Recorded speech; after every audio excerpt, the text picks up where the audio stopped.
તો મિત્રો આજે નીકળેલી અમારી ટીમ વિઝિટ માટે ઇસરોલી તરફ। તો આજના નજારા ખૂબ જ સરસ છે, તો તમને જોવા મળશે, તો તમે વિડીયોમાં બની રહેજો।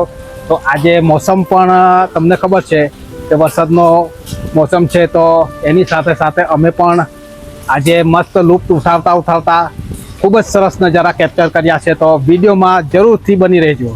તો ચાલો।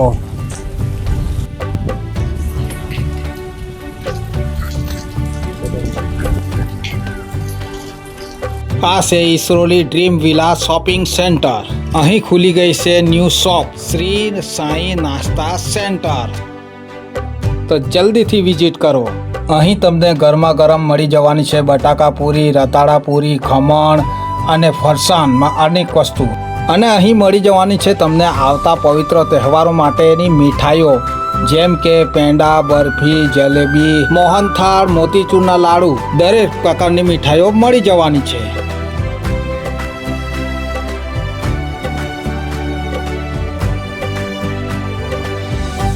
તો મિત્રો આ છે આપણું ઇસરોલી ગામ, જે સૌનું વેલકમ કરી રહ્યું છે। આ બારડોલીના નજીક આવેલું સુંદર ગામ ઇસરોલી, જ્યાં અગાડી આપણને સિટી એરિયો પણ જોવા મળે છે અને અહીં ખૂબ શાંત વાતાવરણ સાથે ગામના કલ્ચર પણ જોવા મળી રહ્યા છે। તો ખૂબ જ સુંદર નજારા અમે અમારા કેમેરામાં કેપ્ચર કર્યા છે।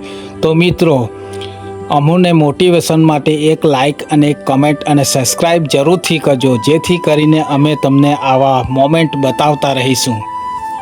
અને મિત્રો વિડીયોમાં બન્યા રહો, જેથી કરીને તમને સરસ સરસ નજારા જોવા મળશે।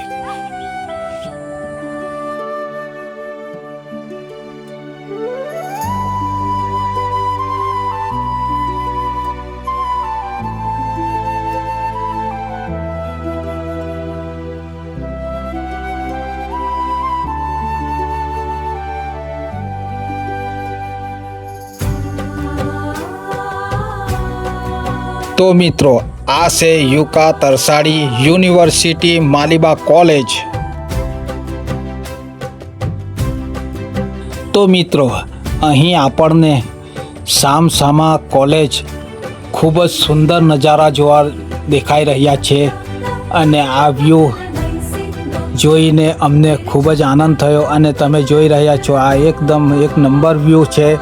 તો તમે પણ આ રૂટ પર આવો તો તમને આ વ્યૂ જોવાનું મળશે।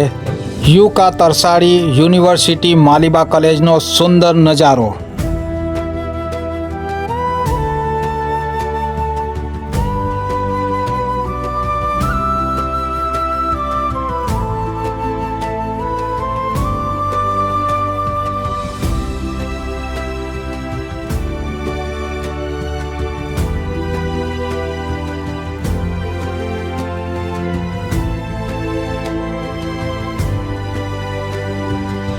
તો મિત્રો હવે આવી ગયા છે આપણે મહુવામાં, અને અહીં આ બ્રિજ નવો જે બનાવ્યો છે, અહીંથી નીચેથી વહી રહેલી પૂર્ણા નદીનો ખૂબ જ સુંદર નજારો જોવા મળી જશે। તો મિત્રો વિડીયોમાં બની રહો।